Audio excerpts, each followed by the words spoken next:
Hey everyone, welcome to today's episode of the Top Human Podcast.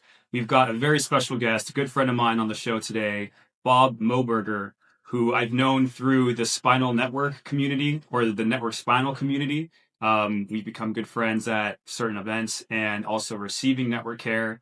I think it's a very interesting story. I want to hear from Bob today how the energetic and the nervous system work that he's received over the decades has impacted and influenced his business success. So, Bob Moberger, welcome to the show.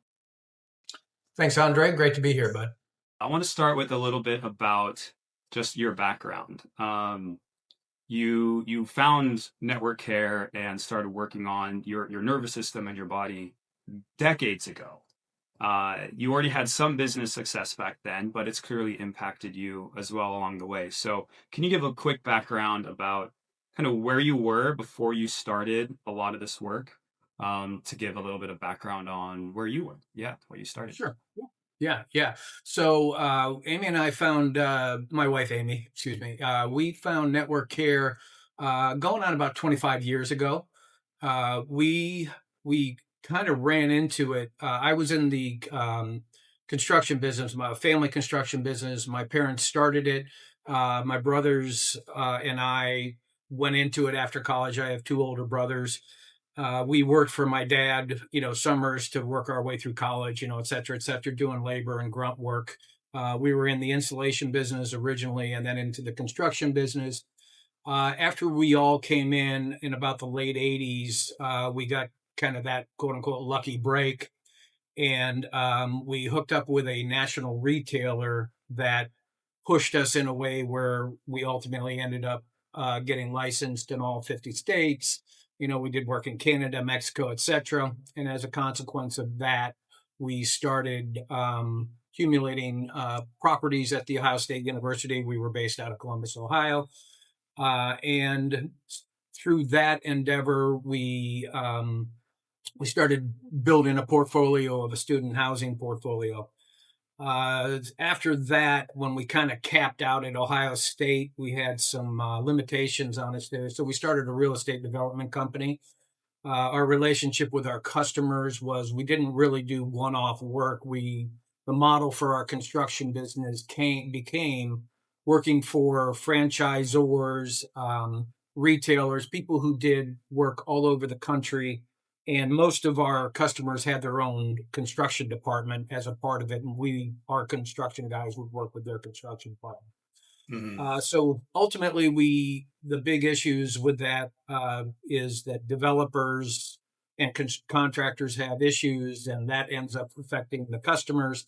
So a lot of our customers said, why don't you guys start developing? We did. And we went into the development business in 2003 and started developing, again, all 50 states because we had the backlog. When we found network care, which is around 2000, it actually started by accident. We had three young kids at that point. They were five or six, 5, 7, and 9, something in that range, maybe 4, 6, and 8, as a matter of fact, pretty young. And my middle son had croup a lot, like the kind where we would have to take him to the emergency room. He would wake up in the middle of the night, and I'd have to take him in a steam shower, and then I'd take him out in the freezing cold, etc. So we found we ended up looking for. We actually went into the doctor. And the pediatrician said, well, we're going to put him on Singular.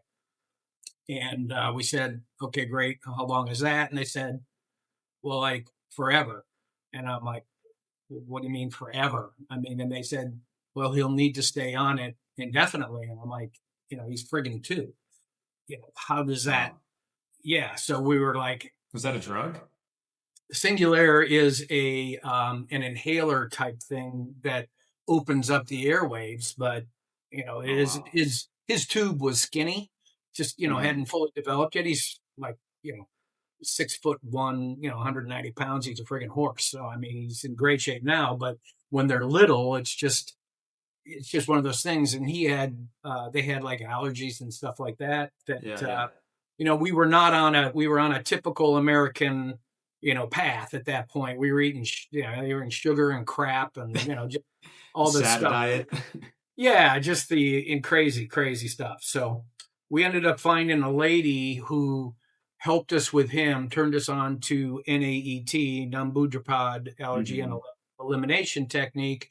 And through that, we started getting into, most of those people were chiropractors. And through And that's that a form of like acupuncture also, right?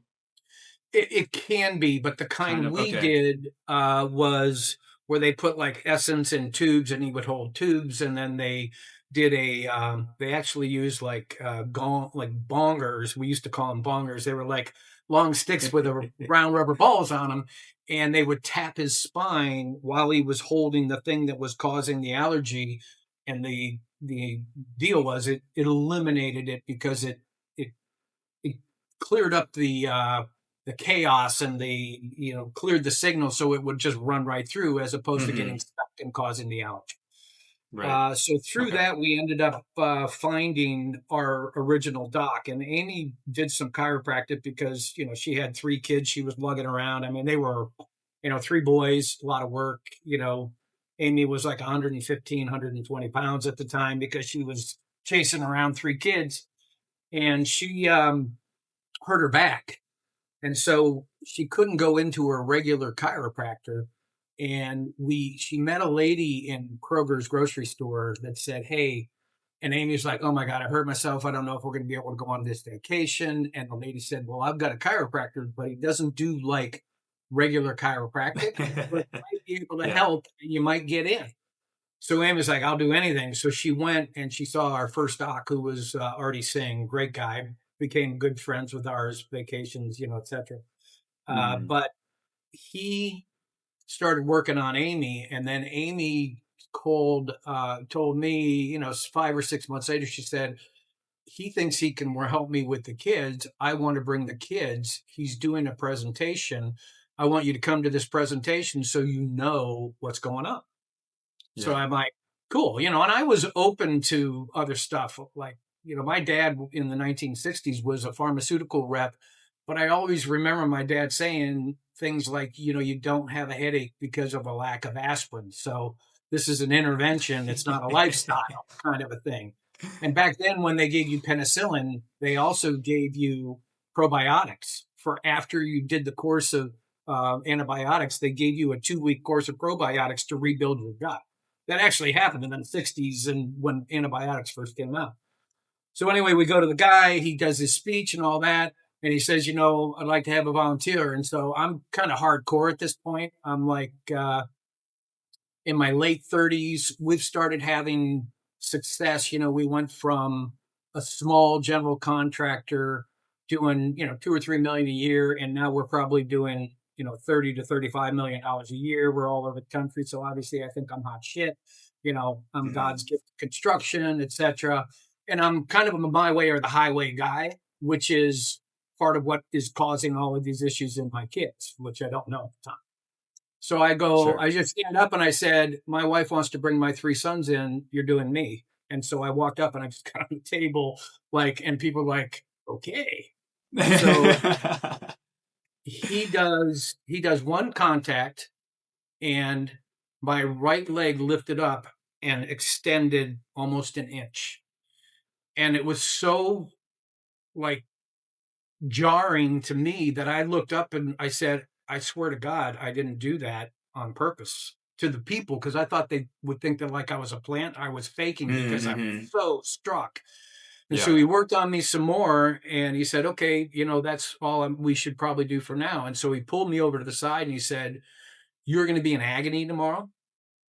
And you can either, on your way home tonight, buy a bottle of Advil, or you can come in tomorrow morning." He said, "I don't have any time, but my office opens at 8. I'll come in at 7:30 because I'm telling you right now, you're going to be in agony tomorrow." So sure as hell, I wake up in agony the next day. I go in, he works on me, and I start going 3 days a week for the next year, just unwinding the craziness that, I've wound myself up into. And so that's how I found Network, um, literally 25 plus years ago. And, then we started going to Gates, the higher level programs with Donnie Epstein's programs. And, from there we went into Tony, and we've done oneness, and we've done a lot of other things. But really the foundation for my quote unquote energy work is Donnie Epstein's network chiropractic, and now epienergetics, which is where I met you at some of those events. Yeah. It's amazing stuff. Thanks for sharing all that. Yeah. I want to take a small step back. And if we look at kind of the first part of your story, right, the NAET with the allergies, something about tapping something your son's holding, it all sounds very woo, right? And one Yeah. contact from these chiropractors, right?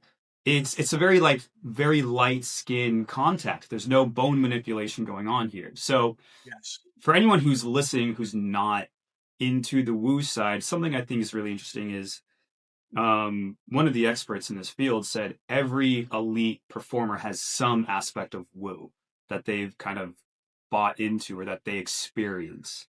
Yes. I've started to experience that and kind of have my own belief system that I'm living in now, and I've seen a lot of stuff at some of these events too, right? Like Donnie's events. Yes. Um, were you like more of a skeptic, I guess, when you started, and how has that kind of played into what you've allowed to like enter your world, if that makes sense? Have you like Yeah. accepted that kind of woo level, right? It sounds like you were already there. And I think you also mentioned before you did some transcendental meditation. Yeah. So you were kind Yeah. of like in that world a little bit, I think, before. Well, I was and I wasn't. So I don't, when at this stage in my life, I screwed her. Like I was literally, as wild as you can be in my 20s, without going to jail. And, we'll probably leave that there. But then, Amy and I got married at 30, and that coincided with when we got this break with a national retailer. And then we got started getting serious. And then we had our first child when I was 33.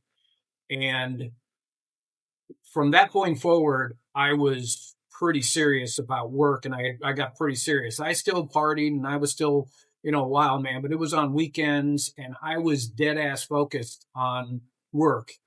Back Mm-mm. we were very middle class when I grew up. My parents moved a lot. My dad was on the corporate trail for until he started his business at 40 years old. So a lot of time, I have two brothers and two sisters. So a lot of times it was just us. We didn't really know anybody. My parents moved 17 times while I was growing up. Now I wasn't Wow. there for It's all a of them lot. because I'm 4 out of 5. So I was there for 10 or 11 of them. But, we were very close. And so, I was very, I had confidence, but I was also unsure a lot of the time. But what I knew for sure is nobody else really knew the answers. And for some reason that was instilled in us, and probably because I was working on adult job sites when I was 12, 13 years old. And I was running crews when I was 14 or 15 years old. So I was a big believer that, the guy who thinks he's in charge probably is, and the guy who acts like he in charge definitely is. And because most Mm. people will allow for the space for other people to run the show, and I would, frankly, if I'm gonna suffer the consequences of a mistake, I'd much rather have it be my mistake than somebody else's mistake. At the end of the day, at least I screwed up because of me, not because I followed somebody else that, I should have known better to listen to anyway. So Yeah. that that was kind of, but then as we started getting successful, I mean, when you go from 3 million to 30 million, money starts kicking off and you're able to do things. We started investing in real estate, and I was feeling pretty much like I was hot shit. I mean, it's the truth. And because of that, personality, I guess, trait of taking charge, I just always assumed I was in charge. I always figured I knew what to do, and I always just kind of ran the show. And it got to the point where, because I was being, you know, uh, rewarded for it, that I just started getting to the point where, like, I've got to run all the shows and I'm going to be in charge of all of it. And, I became an asshole, is what it boils down to. I just didn't listen to and particularly with, the kids and with Amy. I mean, I was hardcore. If we hadn't found network, there is no doubt in my mind, not only would I not have gotten the benefits of it, which are way above and beyond what I expected, but I Hmm. probably would have been divorced and my kids would have hated me, which Wow. the the biggest the one thing that always came through because of the way I was raised and like my family, I will do anything for my family. I will literally, people say, I will die for my family. But more importantly, I will live differently for my family too. And I will make changes no matter how hard they are, if it's better for the family, even if I'm uncomfortable or it's pain, whatever. I don't give a shit. I will literally do anything for my family. And so when they said that with my son, it wasn't it just made no sense to me that you would put a 2-year-old on a medication for the rest of his life. I mean, that is so freaking insane to Yeah. even hear. And yet all of them wanted to do it. The pediatric practice made Amy sign a document that we were not going to follow their protocol and their advice so that we, quote unquote, wouldn't sue them. And so when we went to this other lady originally and then another guy in Nambudrapad, it worked. And so I don't give a shit if it's woo woo if it works. Right. And the same, and 100%. it just fixed, it fixed them. I mean, it didn't fix is the wrong word, but it Hmm. fixed the problem. And so that we got into it. And then when we found network, my first my first thing with it wasn't watching somebody else. It was like I had like a release. My body was so wound, so friggin' tight that my right leg was more than an inch shorter than my left leg. And it isn't structural, it was just tension in my body. Yeah, more soft tissue. And so when it released, I'm like, okay, first of all, that having your legs not the same, probably not a good idea. That's not the way it's supposed to be. And secondly, it did it. So I went the next day, I literally signed up for 6 months of 3 days a week. And I started going 3 days a week at 7:30 in the morning, just every Monday, Wednesday, and Friday. I just did it. And by the end of that year, our life was already starting to change for the better. And, for me, Amy was going with the kids too. But for me, I was softening and I was kind of breaking down all the rigidity and the rules that I had been living by that were literally damning me to a life that I would freaking hate and would be failure with my family would kill me. I would die. I might Hmm. die slow and I might die ugly and angry, but it would kill me to be a failure with my family. Period. Yeah. Yeah. Yeah. And we've talked about that a lot. Yeah. And that's a trait about you I think is very special, very powerful, you Well, know. thank you. One thing I think is interesting is I think there's a pattern in business owners, and please correct me if I'm wrong. You have your network of people and people you've known over the years from what you do.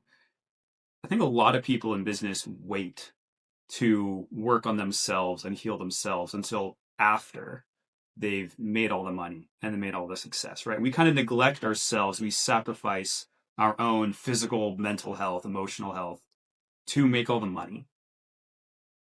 Is that a pattern that you've seen? And have you seen those people like suffer more when they could be focusing on themselves and healing themselves and working on themselves in better ways to maintain it, like treat it as a marathon, right? It's like the more you maintain yourself, then you can go longer and farther, Yeah. right? Have you seen that kind of pattern with people that either wait too long or too late or just never even get started? Um, what always shocked me throughout this, and particularly after I'd been doing it for like 10 plus years, right? And so I'm in the beginning you're just unwinding and you're releasing tension and all of these other things, but then after a while as you do it, you're not really undoing damage. You're actually building new muscle and you're building Hmm. new pathways and new capabilities, and and for me, Optimizing. just optimizing is the perfect word. I mean, we went from where we were. Some of it was time, and some of it was just the fact that you've done it now for 20 years instead of for 10 years. But we went through 2008, and we went through a lot of cycles, and literally what they would call a 1 in 100 year depression in 2008. And we never would have made it through that if I hadn't been in network, and if I hadn't been in the other, we had started Tony Robbins in 2007, etc.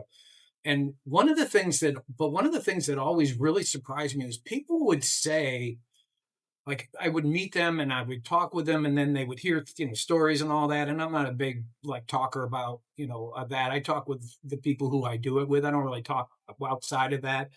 But Hmm. at some point it becomes not obvious, but it becomes apparent that you're doing well.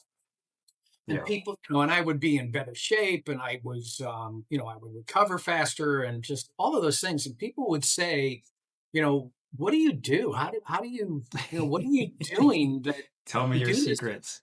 Yeah, tell me your secrets. And then I would tell them, and they wouldn't friggin' do it. I'm like, what? Right? It's like, why? You clearly are drawn to the results, and it's not you're drawn to me and you're not drawn to my results. You're drawn to the results that you see for yourself that you could potentially have. And yet you I mean, you literally, hey, there's gold in the ground, here's the shovel, dig. And they lay the damn shovel down. I mean, what do you I just don't get it. So, of the people that I can't imagine my life now if I hadn't found this path.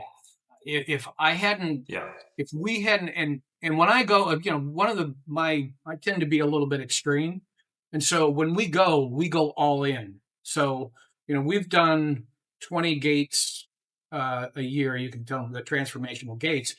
Our Hmm. 50th, we're going to our 50th one in February.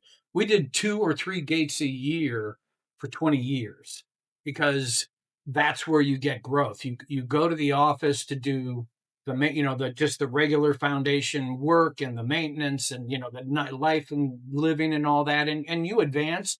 But you go to these transformational programs and you literally come out a different person. Well, I came out a different person 50 friggin' times. and Wow. and then we did the higher level programs, the week long programs and the long weekends and stuff like that. And we've done probably 10 of his week long programs, and we've done 7 or 8 or 10 of his long weekend programs. We traveled all over the world, and there's just so many things that my life would look different if we hadn't done this. And you know i don't I don't understand. What I don't understand is why you would go 30 or 40 years knowing you're damaging your body and you're damaging your life, and then think, after I've got all this, now I'm going to suddenly change and I'm going to go back. I mean, what, you're going to fix all the stuff that you fucked up along? Sorry, I don't know if I should say that, but you It's all screwed that good. up along the way.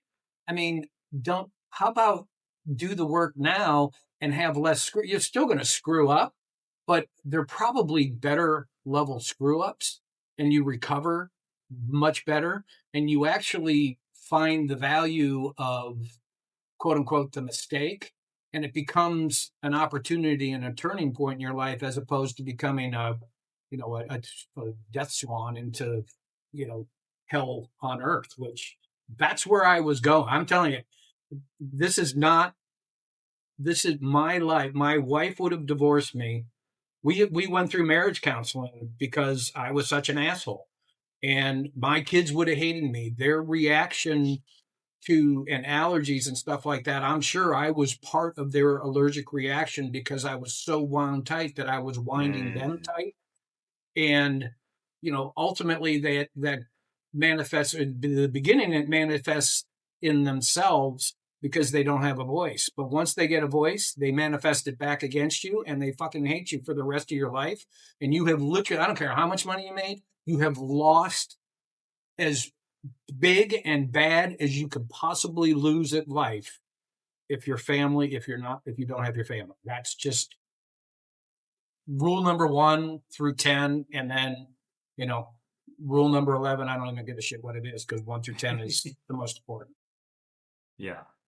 Yeah, I just came from a conference in Dallas, and there was a guy there by the name of Scott Donnell, and he works with ultra high net worth families to keep their wealth in the family, the generational wealth. Because what happens a lot of times is granddad makes it, father kind of keeps it, maintains it, grandson blows it all. Yep. And the reason why is because you lose the ties with the family. There's trauma, there's angst, there's grudges that are held within the family, and that's how money is lost. Generational wealth is lost that way. Yes. So doing your own personal work is important, but it's not even just you that you're working on, right? It's affecting Yes. your family as well. And I think you have an amazing awareness that you saw what was coming if you did not change. Yeah. And I think it's really interesting. If you do all of the right things, you might never know the path that could have happened, right? Like Yeah. in my own Yeah. journey, I was so bound up in stuff. Like I started to stutter. I had brain fog. I couldn't remember what I had for breakfast that morning, and just my body and mind started breaking down. I was apathetic. I was alexithymia, which is not a good place to be. And as I started finally doing my own energetic work, I realized I'm clawing my way out of this cave. Yeah. And if I didn't, I would have ended up crazy person on the street, Yeah. probably. Yeah. I believe that, but it's hard to know for sure because we've actually done the work and we didn't go there, which I think is so important. And I think a lot of Yeah, people but I never make think it. Hmm. you knew where you were, you know where you're going, that, the destination, there's 10 different paths in front of you here. When you're on path number 10, it ultimately ends up in a city. Do I know what house I'm going to be in? Probably not, but I know I'm going to be in that city, and that city sucks. So I don't Yeah. want any part of that, you know, and you just know that path. And the the the the difficult part, and I give you major kudos for it, is it's not easy. It is, it's work. I mean, it is called soul work and energy work and all that for a reason.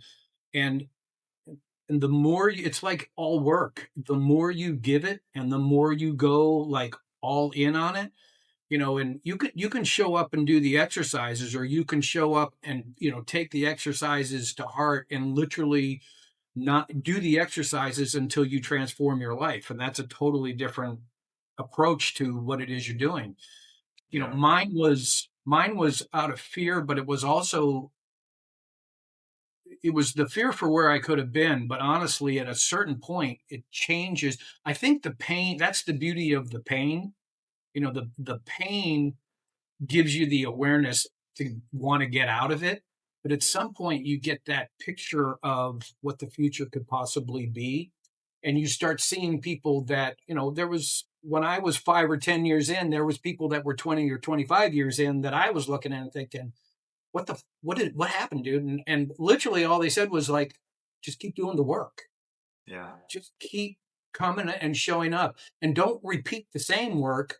Keep doing the work that gets brought up from where you are now, not where you were 10 years ago or 5 years Right. ago. Yep. Every every every time you Work with what's finish a present. level, you get a whole nother set of levels that are available. You It's just a never ending process.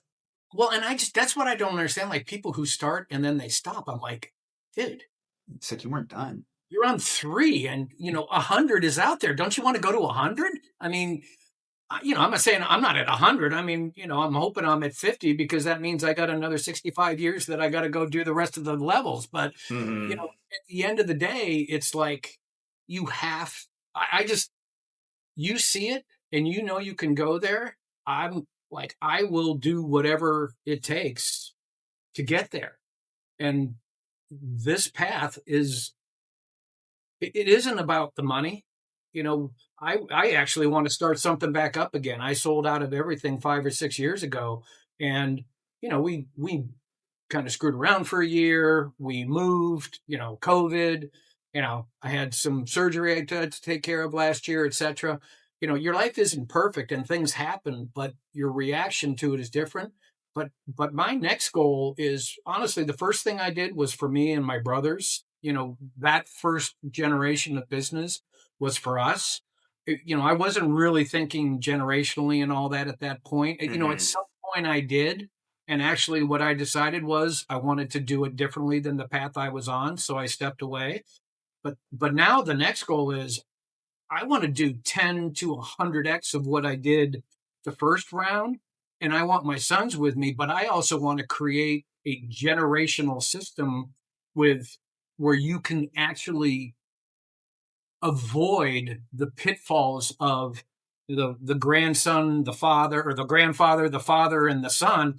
There is a way to avoid that, but you have to be very intentional and you have to be very focused. And the most important thing is that the family is first. The business is incredibly important, but you're going to leave Hmm. money on the table and you're going to leave success on the table in order to support the family. And the dollars come because of success. Dollars don't bring success. Success brings dollars. And true success for me is the family not only being intact, but you know I have three sons and we do coffee 2 or 3 weekends a month on Saturday because they want to spend time with us. Amazing. And we do birthdays and we do all of those things. And they're not kids. They're 27, 28, and 31. And they're incredibly independent and smart and capable and kids and all that. Young men, they're not kids anymore. Hmm. To me, they are always. But they're literally the coolest people I know. And the coolest people I know want to spend time with Amy and I. And I think about me at the stage of that stage of my life with my parents. It's not, I love my parents. My parents are 95 and 94. I'm going home to see them next week. I go every 3 months to visit them. I love them. My dad was my mentor. My dad is my only hero. I have a lot of mentors and I have a lot of really, really good friends. My dad is literally my only hero. Hmm. And but I didn't want to spend time with them when I was in my 20s. I wanted to go their stuff. And Right? my kids actually want to Yeah. do that. And I would trade I don't have to, so maybe it's easy to say. I would trade every success I ever had and be working at Walmart if that's what I needed to do to survive to have that over Hmm. any amount of money and any amount of commercial success. It literally means shit if you don't have your family. I mean, to enjoy it with, but to me, that was always why I did it. It was to make a better life for my family and my wife and my kids and my family. And, and my brothers were part of the business. And so it Hmm. was all Hmm. that too. But my focus was on my family. So I know I left money and I left opportunities on the table. And I don't begrudge any of it. I wouldn't change a friggin' thing. In fact, if I was going to change anything, I would have done things that would have improved my situation with the family, even if it was at the expense of the business. Yeah. Yeah. It's an amazing mindset, right? And I think a unique one, kind of like I said before. It's a lot of people's why, right? In business entrepreneurship, they say, "What's your why?" You have to have a strong one. Yes, And from what I've seen over the years, family is one of the strongest ones, especially your kids. Like your own kids can be a super strong why. And it's our total life. yeah, And yeah, now it's 100%. even more so because in the originally there was still some me in it, and that's one of the things that the this work network and also and Tony Robbins was a huge influence too. Honestly, the six Hmm. human needs. We did the platinum year in 2014 was a major turning point for us again after the initial turning point, which was Donnie back in around 2000 plus or minus whatever that is. But those the the level of awareness that you I associate that I was able to bring to bear on it as a consequence of doing that work, and as a consequence of doing the work to get myself out of my own way, put all the bullshit child in and all that, all of the stuff that, you know, they're real situations and they're real things that happen to you. But frankly, once you're 18 to 25 years old, and I didn't do it until I was 30 because I just was fucking around too much and having too much fun. But the reality is it's your job to put that stuff in a place where it doesn't hold you back or you don't use it as a crutch. It actually Right. becomes your a propellant for you, and you use it as a friggin' launching pad, because that's what, to me, childhood traumas, and I hate that word, but I'm going to use it. Yeah. Childhood traumas are supposed to propel you. They are not supposed to keep you in a little cave and do it.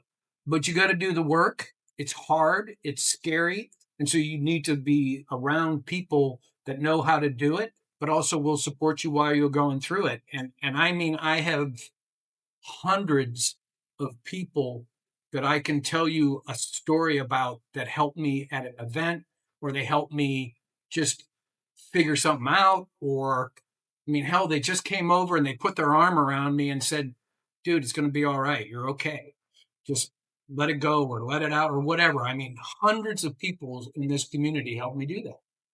And I'm Hmm. grateful for every one of them. And I hope if any of them see this, here's my thank you for doing that, because that's how I got here. And that's why I try to spend as much time in the rooms now, providing that for people to the extent that I can, or to the extent that I'm the person that, they need to do it. I'm not the right person for everybody, but I hope to show up, for everyone that I'm supposed to. Yeah. Yeah. And I appreciate that a lot about you. You've shown up a lot for me. You've been a great friend and mentor to me. And spending time in the room together too at Donnie's events and even here at our local chiropractor also. Yeah. So I want to thank you also Oh, you're for welcome. that. So let's do a quick just shift. I want to ask to bring it back to like the business side, right? So Yeah. you went from 3 to 30 million a year, Yeah. kind of before you started a lot of this work. If I'm getting that right, Yes. how did this work? You know, the energy work, the nervous system work, impact your business from that point on? Yeah. Did numbers go up? Did they go down? I know you made some changes, right? Yeah. Along the way. But I'm Yeah. sure, and I'm asking, how did your decision making change once Yeah. you started the work and really doing this maintenance? So what happens when you grow that fast is we literally, in a 3-year period when we first started, so about 1989, plus or minus, call it 90, just because it's easier. We, 1 year we did 3 million. The next year we did 9 million. The next year we did 27 million. And then the next year we did 52 million. So in that 4-year period, rather than three, um, Mhm. we just, I mean, we damn near 20 times, right? Or whatever, 18 times, 17 Yeah, times, whatever the yeah. number is, it is. And what was interesting is we made more money at 27 than we did at 52, because we didn't have any of the systems and all that stuff in place. So for the next few years, we really, one of the first things that kind of came to pass is, I stepped away, and this was really more in the TM, is I stepped away, and that got me to slow down a little bit, because I was on like a mission. I mean, when I traveled, I did 2 or 3 cities a day. I would fly, I would leave at 6 in the morning. I would arrive at midnight. I would do that for 3 days. And then, I would go home on Thursday or Wednesday night. I would, fill out contracts and paperwork. Friday was check day. Saturday was drinking day with Amy and my friends. And then Sunday morning was a champagne bubble bath. And Sunday afternoon, I would set my itinerary for the next week. And I did that for 3 years. And so we literally just go, go, go, go, go. Hmm. And through TM, I realized the value of slowing down and stepping out of it a little bit. and my brothers too. I don't want this to sound like it was just me. I mean, my brothers were working just as hard, and then we all figured it out together. And my parents were still involved at that point. And my dad is one of the smartest people I've ever met.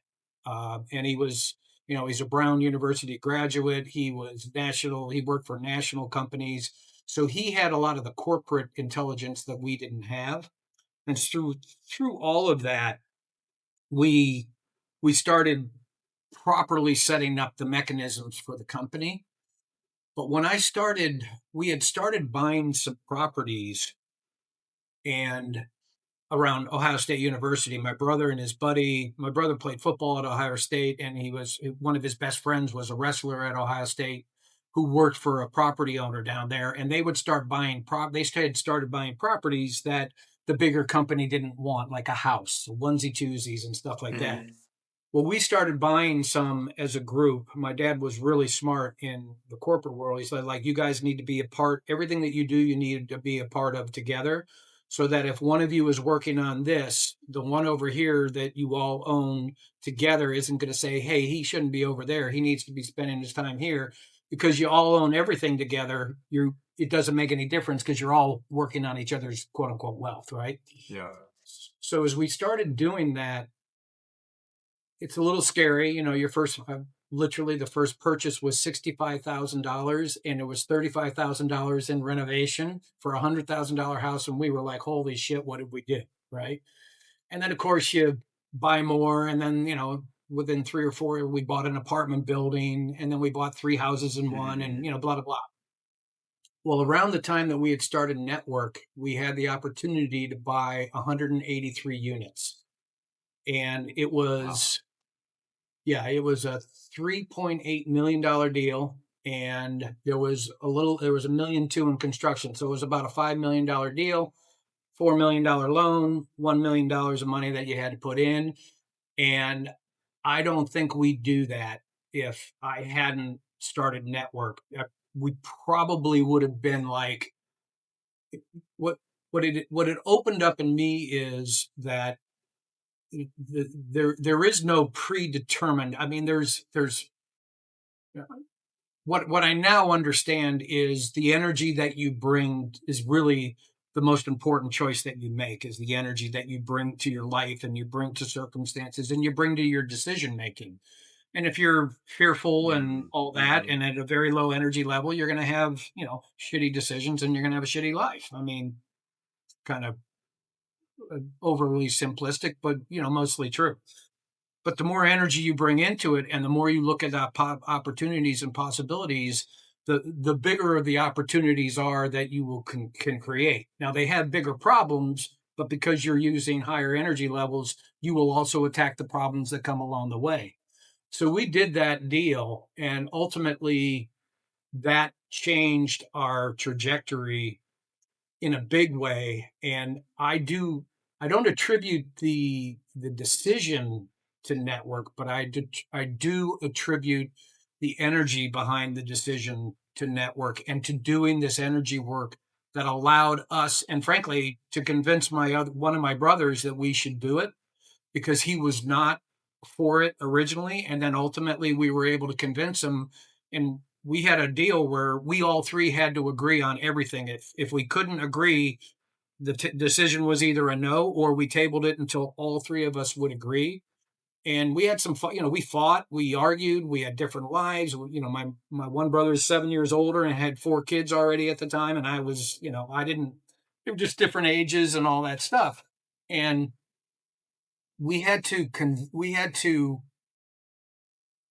gain consensus. We didn't like I didn't tell him what to do and he didn't tell me what to do and my other brother the same way too. But Mm-hmm. ultimately I do believe that the energy that we brought into it and the energy that I was now working with because I was the little brother and I was kind of the you know I was, whatever, Bobby will do whatever we decide when we first started. And at this point in my life, I was no longer Bobby will do what we decide. I am now Yeah. Bob and I am fully a partner and I am absolutely making decisions and I am absolutely a part of this. And I left behind all that quote unquote childhood trauma, lead all of the bullshit that I could have used as an excuse not to grow up and become a man, essentially, Mm-hmm. all when it just left. It didn't leave. I did the work and it was no longer applicable. Transformed. Yeah. You just transform your life. So that created those opportunities, and then we did the development work. So, we probably years ago when I was working on I'm in a company that I've invested in. They asked me to go back through, and I don't really keep track. I'm not really big on the statistics, unless they're important to somebody else, and it's important for a deal or if it's important for a decision.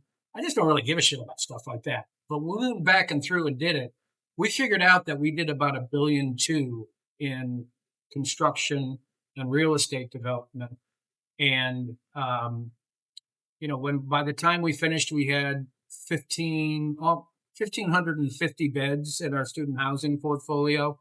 We had,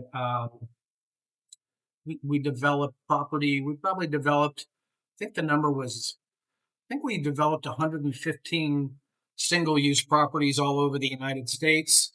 And, we had done one of our first customer that I told you about that we hooked up with and kind of took us around the country. We've built 600 of their stores by the when I had Wow. left, which in 25 years.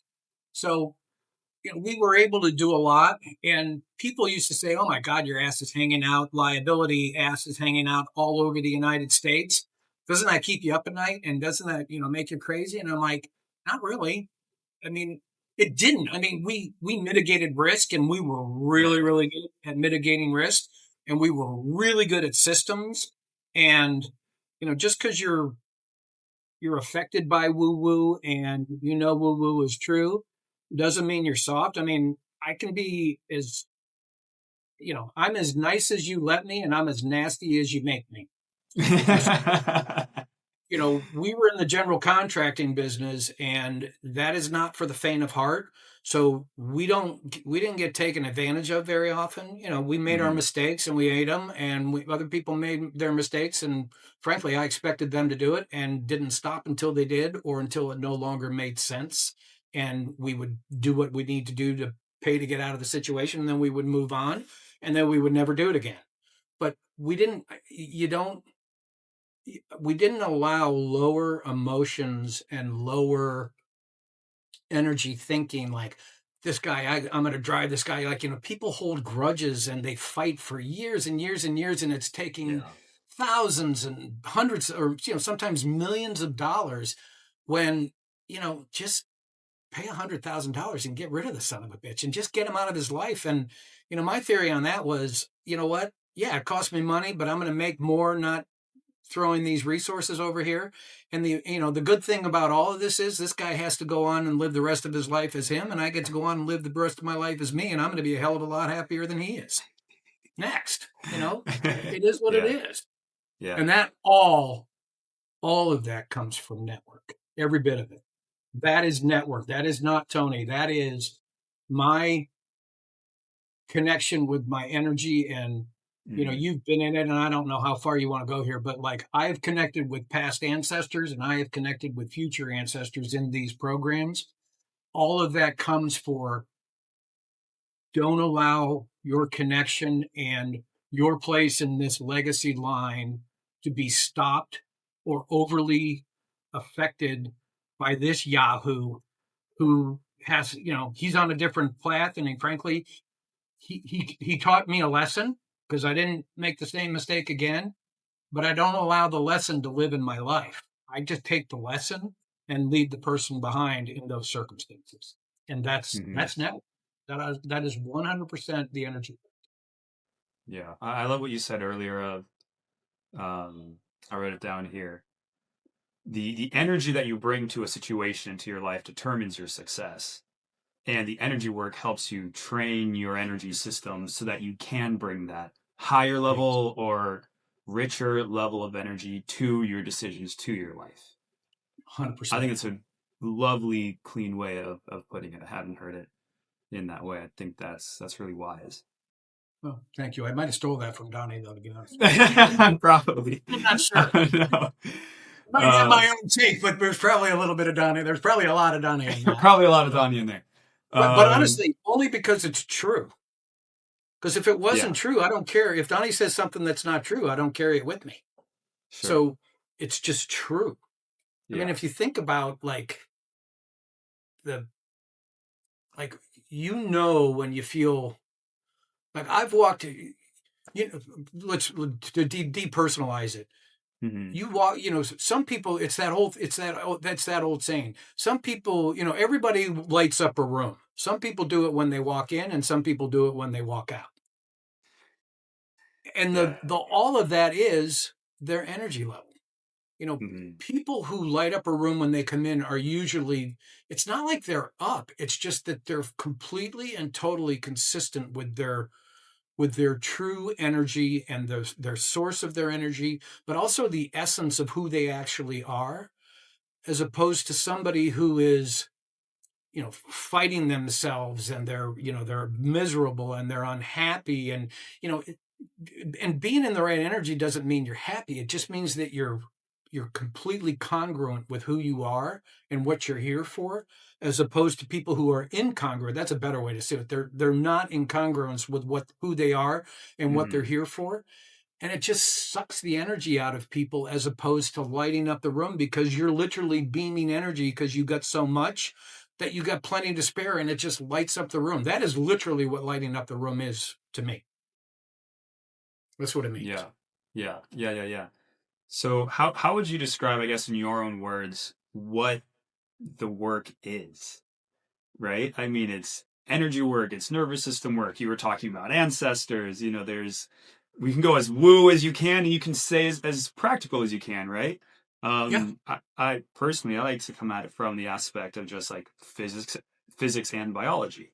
There's Mhm. energy bound up in the system. If we get it out or more integrated or more aligned, you're going to be operating with less friction in your life and more efficiency, Yes. Yeah. right? How would you describe? So I think that's where most people start, is literally just as you described it. Your body is Mm-hmm.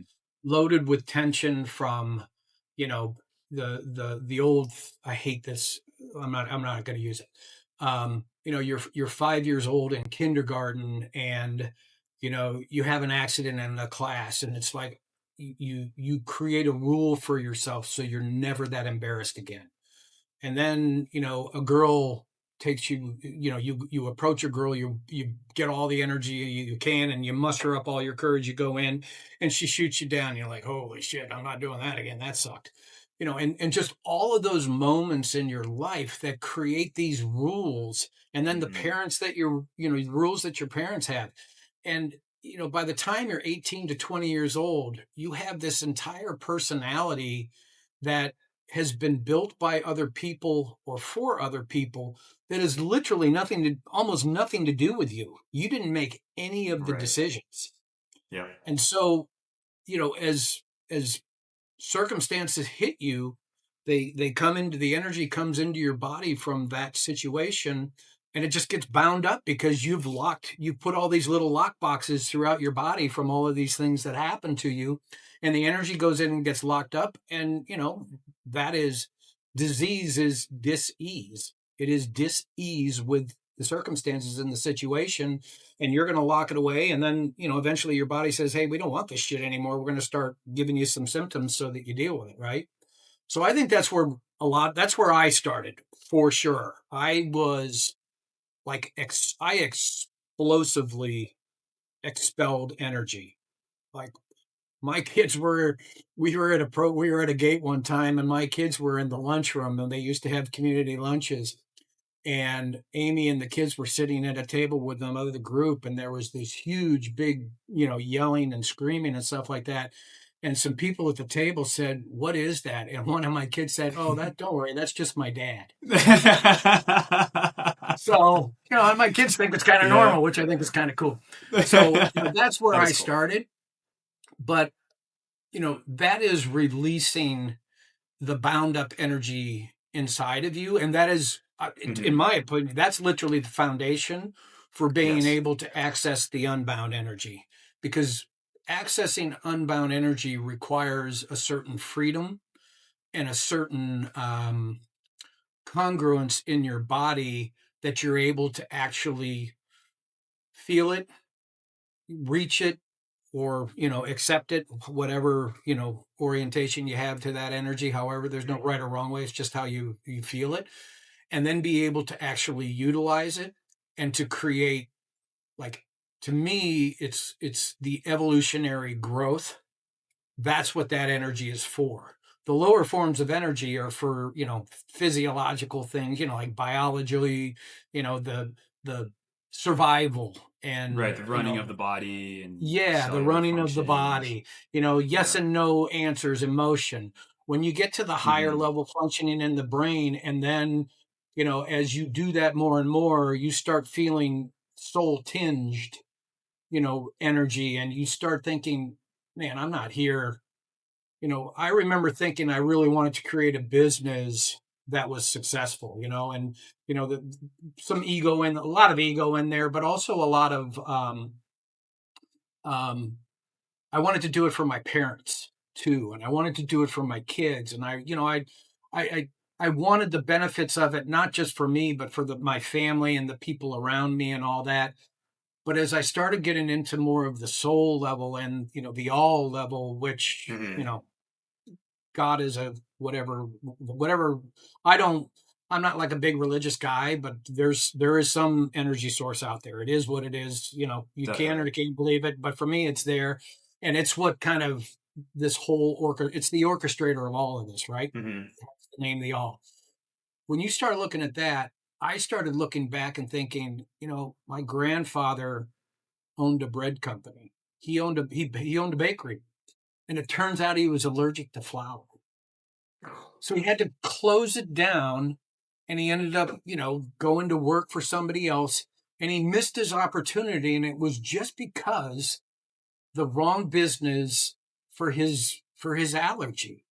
And then I had another, my grandfather and my mom's dad owned this awning company, and they, my mom would spend winters in Sarasota, summers in Prince Edward Island, and then spring and fall in Boston, where the company was. And I remember, like, I never met him. He died when my mom was 18. But I remember feeling the energy of him as I was going through. And the more important part of it, and where I'm going with all of this is what I do is consequential to them, because I don't do what I'm doing without all of the circumstances. Everybody is a combination of all of the circumstances and situations and resources that they've accumulated in their life. Well, Yeah. all of those things that are in me, all those generations back, have it. One of the craziest things that ever happened to me was there was in the 17 like in the 1700s, one of my relatives was burned in the Salem witch trials, and he was given the opportunity to step in for his daughters who were doing witchcraft, probably boiling bark and healing people, shit like that.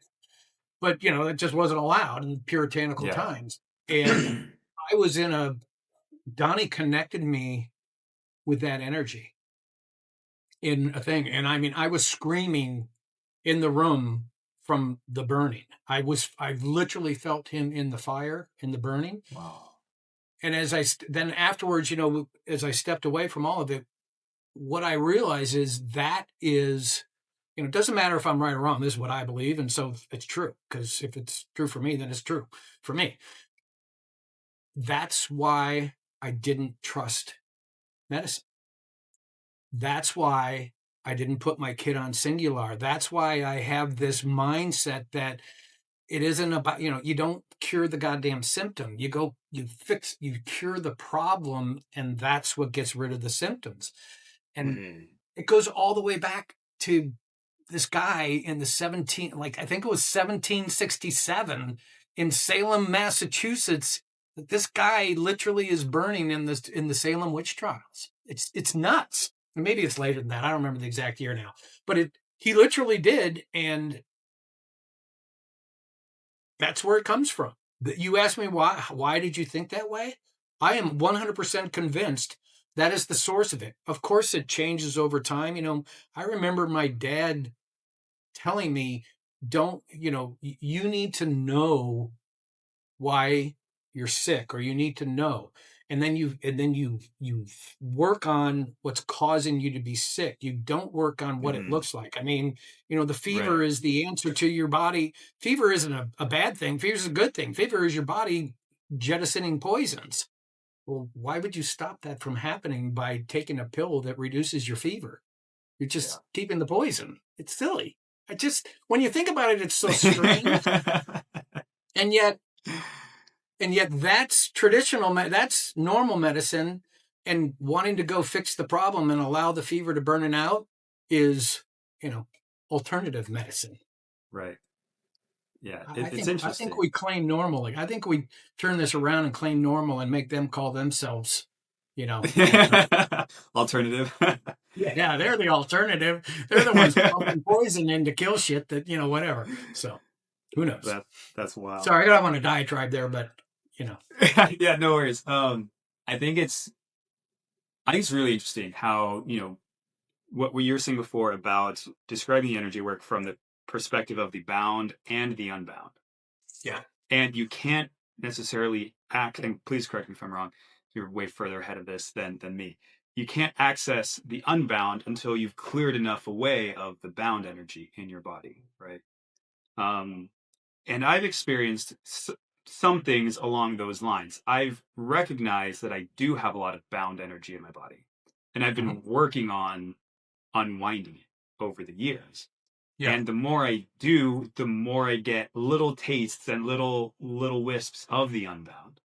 And yes, they get more and stronger as they go, and they become true to me. And so I think it's really interesting how, in religions or people that really have God as their main belief system, or whatever it is for you, for anyone who's listening, right? Some people have a very strong belief because they do have experience with yes, some direct type of connection. Other people are like, you're crazy. What are you talking about?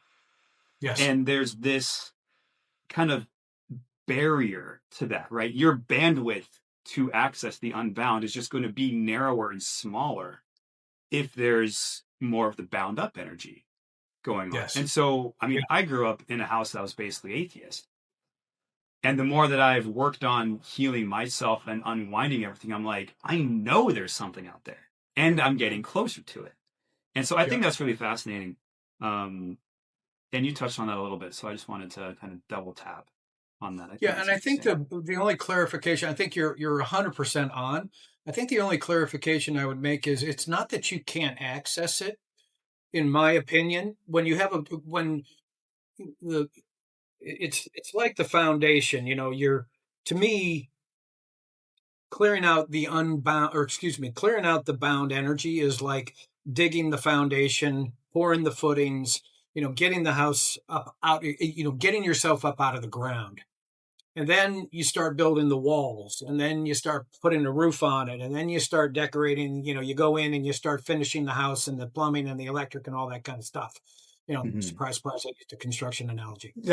The the you can see the wall. There's a point where, when you're down digging the footings, I don't even think you can, you can feel it, but it's so brief, it almost doesn't have that much impact on you. And maybe it, not for everybody. I'm talking about like what I think, so it doesn't necessarily mean it's right. But Mhm. as you clear the foundation, and now you've got like the main floor level, now you're standing on a strong surface. You're not, digging around in the mud and the dirt, and worried you're going to step in a hole or something like that. To me, you can see it and you can maybe even touch it, but you can't sustain it, and you can't use it in your life in a sustainable way. It's one of the really, really dangerous things about, you know, the accessing those super high energies in a way where you're just kind of looking for the high, and you're looking for the buzz, and you're looking for Right, the, right. the certificate, hey, I went and this weekend I went and, did a soul, and I met souls, and, I saw God and all that kind of stuff. And, that's cool. It's a great experience. There's literally nothing wrong with it.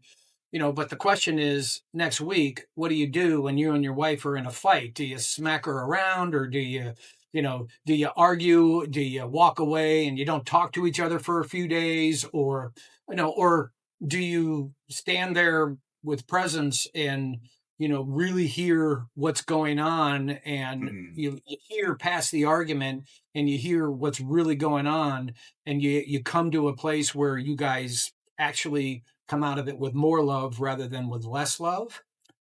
That's what it's for. Yeah. The higher energies are supposed to improve your life, and because they improve your life, they improve the life of the people around you.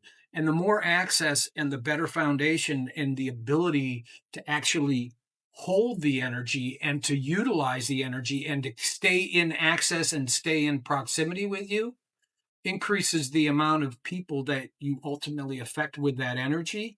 And Mhm. that's the ultimate goal. The ultimate goal is for you Yeah. not to feel better. The ultimate goal is for you, because of the way you are and the way you show up in the world, you actually make the world a better place for more and more and more people. And the Yeah. longer and better you have access to it, the more people you help. Yeah. 100%. And I think a lot of other modalities do give you that short term fix, that short term high, that quick Yep. access to higher levels without that foundation. But the energy work specifically, using that over the years, you know, pulling out more of the bound and more of the energy and like Yes. releasing that, it really does transform the way you are, the way you be in the world. Yes. So I think that's really powerful. I love that you said that. Yeah. It's to me, it's the most important part of it. And the other thing I would say is you got to be careful. One of the things that Donnie did with me at a program, I want to say it's probably been 10 years or so ago now. You know what, probably maybe even 12 years ago. And it's when he was formulating the houses, and a lot of the structural ways and that he uses in order to help people access it. So it's kind of the process. He was working on the process in order Mhm. to be able to people's ability to both access it and develop their ability to stay in it and use it, et cetera, et cetera. And one of the things he told me, kind of gave me some shit for, was, look, releasing past traumas and past tensions are important, but don't get addicted to, your traumas and your release of the traumas, because it's a high. When I released them, believe me, it was a friggin' Mhm. high, and it felt great getting rid of that shit, right? But don't become selfish in your focus on what you're trying to improve, because at some point you need to become the adult in the room and be the person leading the way, not the person who's continuing to dig themselves out. And now you're standing, 20 feet above sea level here, but you're continuing to dig, and the only person you're helping is yourself, is what it boils down to. And you should have a bigger impact and a bigger purpose with your access to these energies. Mhm. Yeah, I love that. Let's see. Let's do a couple like rapid fire type questions. We're Cool. coming up on time here.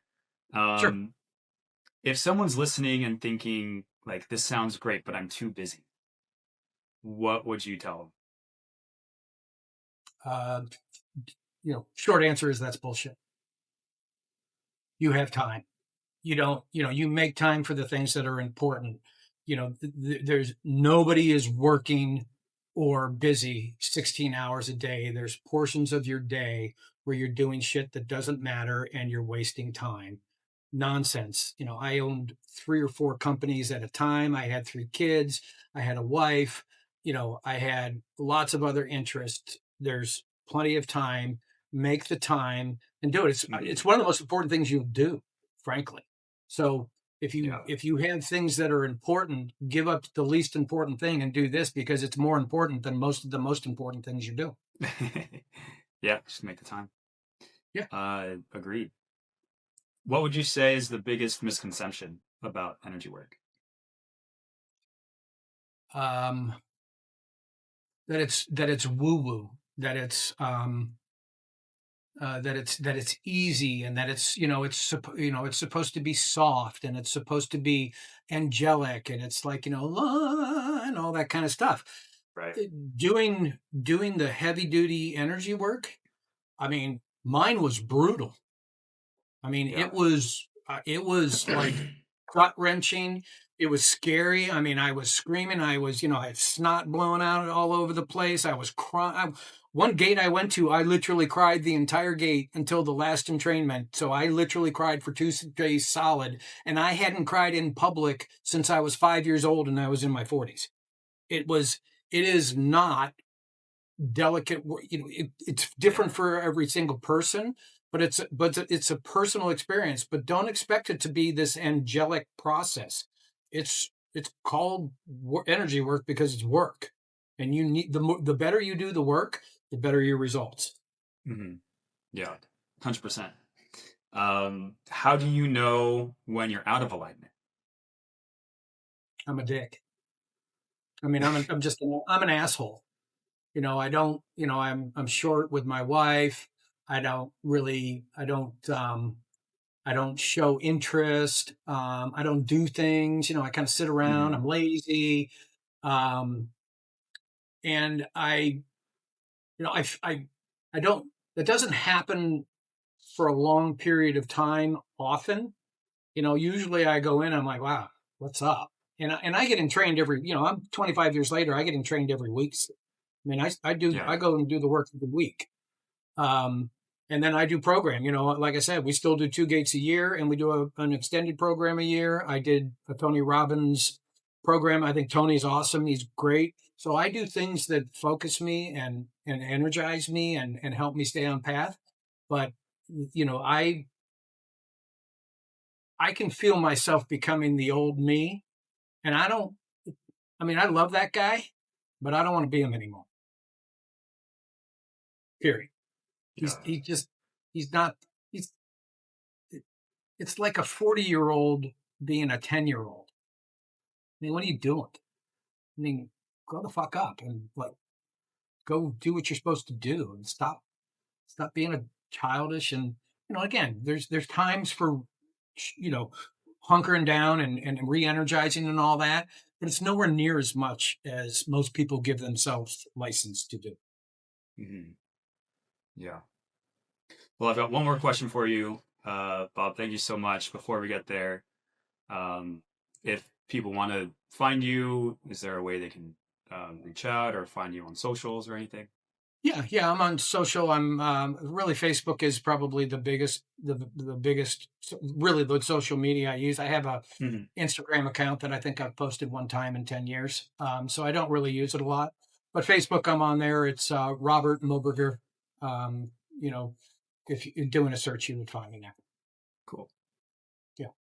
All right. So to wrap up, if you could leave listeners with one message about energy success or just energy and like financial business success, and just living at your highest level, being your best self, what would that be?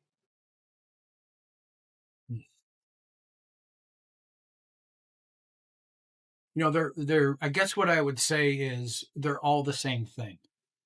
They're Mhm. literally all the same. I love that. You can't be as successful. I don't care how much money you have and how much business success you have.